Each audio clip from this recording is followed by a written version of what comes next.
What is up, guys? So today we are going to be doing a pack opening on these new token packs. Comes with a Shad to SummerSlam 19, one card, Velveteen or Rival card. We open 4 of these. So Cataclysm, I would take that. That's only my second Cataclysm. I do have the normal Zephonians. I would happily take that. A WrestleMania 19 would be very good, but I highly doubt it. Okay, maybe that's a pro, but I'm not really interested in Shad cards. At least WrestleMania 35, please. Okay, I'll take that. Not a pro. I haven't got any of these fusion WrestleMania 35.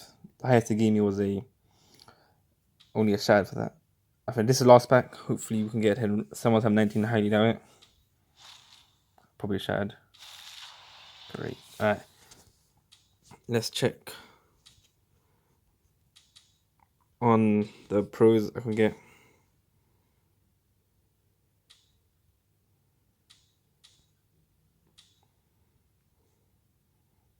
So I did get this Don't go on the pro, but yeah. But here's a quick look at my team